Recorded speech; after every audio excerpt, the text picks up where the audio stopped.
Last week's midterm elections reconfirmed something that's been clear for a number of years.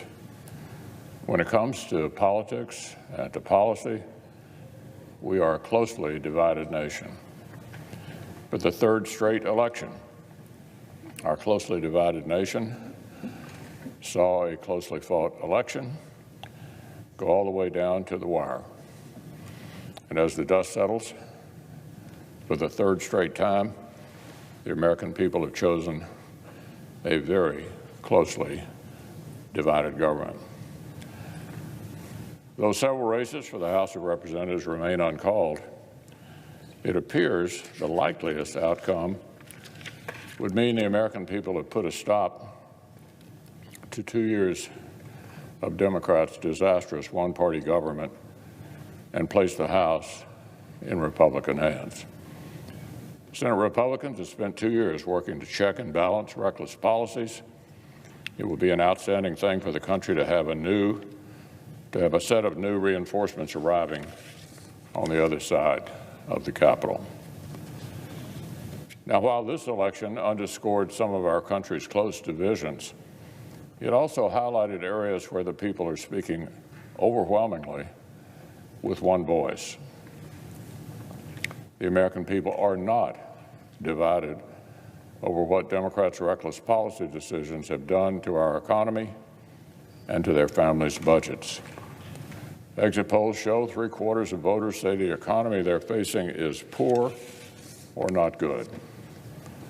Americans are not divided over whether the current trends in inflation, crime, open borders, and drug addiction are acceptable outcomes for the greatest country in the history of the world. Everyone knows they are not. And Americans are not especially closely divided about whether they want President Biden to keep governing like he has been or actually change course. At this point in their presidencies, every one of the last 13 presidents dating back to Truman had higher approval ratings than the Biden administration. One state where Democrats' policy failures have hit especially hard is the state of Georgia. Georgia families have seen cumulative inflation of 14.7% since January of 2021. Both of their senators cast a deciding vote to rubber stamp the spending that made that happen. Now households in the Peach State are paying a hidden Democratic inflation tax that adds up to thousands of extra dollars per year. The nationwide breakdown in law and order has hit Georgia hard as well. The city of Atlanta now has per capita rates of homicide and assault that are even actually worse than Chicago. And the people of Georgia saw their state attacked, called racist, called Jim Crow 2.0 by the sitting president of the United States, and boycotted by major corporations over a voting law that just facilitated, listen to this, historic ballot access, record turnout, and low wait times for Georgia voters. So where do Georgia taxpayers and small businesses go to get their money back after the liberal smear campaign that led to the boycotts? But the day after the election, Madam President, President Biden took to the podium and triumphantly promised that he plans to learn no lessons and change nothing at all. Here was the quote, "I'm not going to change the direction," end quote. 13+% inflation over 2 years, historic levels of dissatisfaction at America's kitchen tables, and President Biden says he'll keep doing precisely what he has been doing. More inflation, more crime, more chaos, more open borders. If Washington Democrats do not want to pivot to sanity and common sense, if they will not help us address the ways their policies are hurting families, they will encounter stiff resistance from the sizable Senate Republican conference that half the country is elected to be their voice, to be their champions, to fight for them.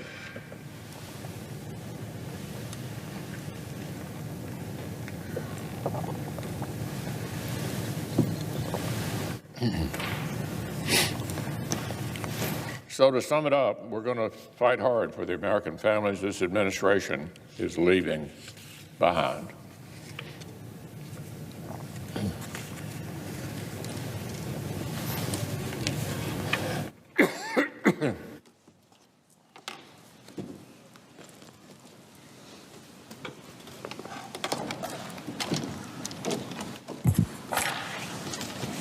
Thank you.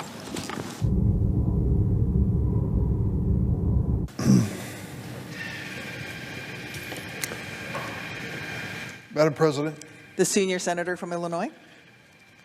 Madam President, before I make any remarks in the Senate, I want to make remarks of a specific and personal nature to the presiding officer.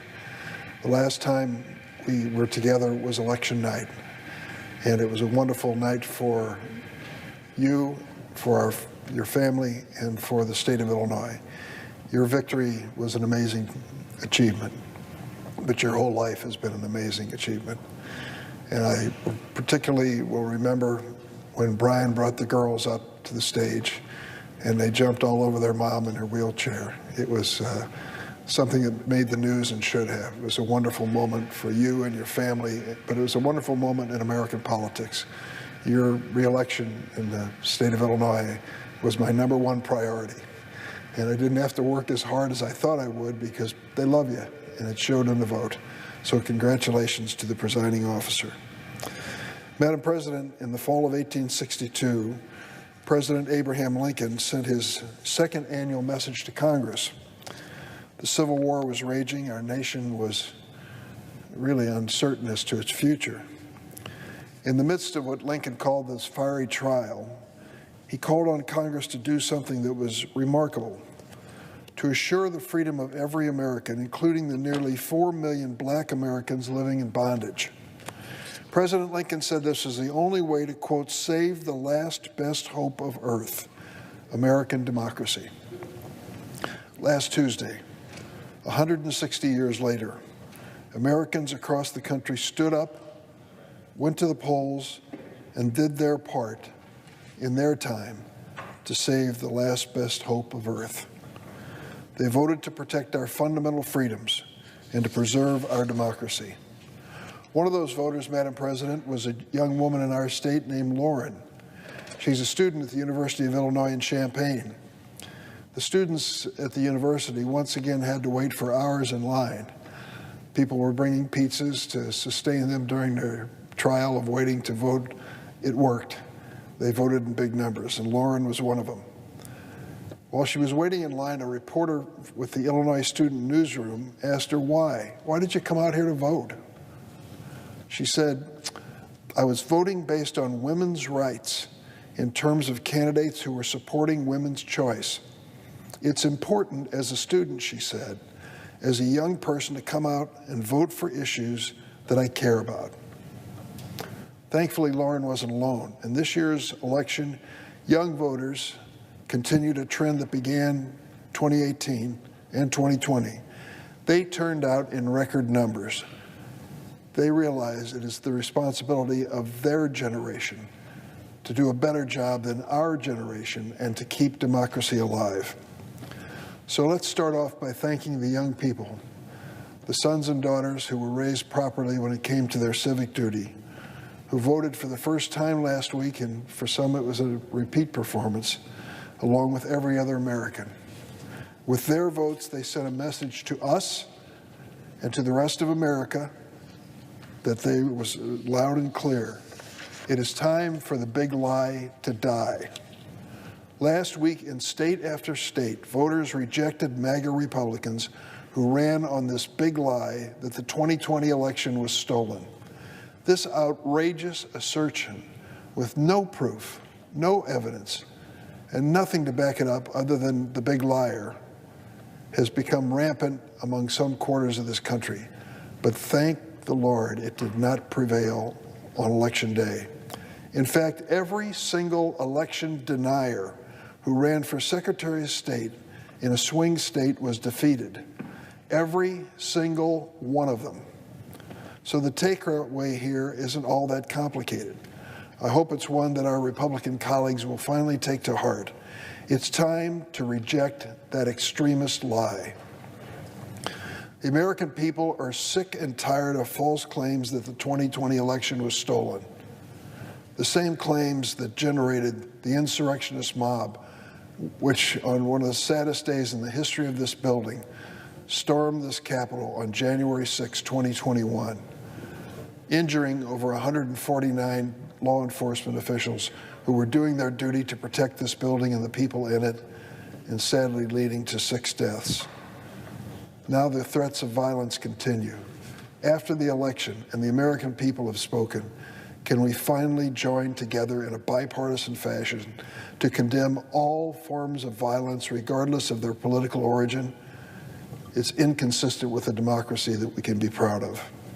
And yes, the American people are also sick and tired of right-wing assaults on our fundamental freedoms. That young voter in Champaign I mentioned, Lauren, she's just one of the millions of Americans motivated to vote after the Supreme Court's Dobbs decision earlier this year. By erasing the constitutional right to abortion, a right that millions of Americans have counted on for half a century,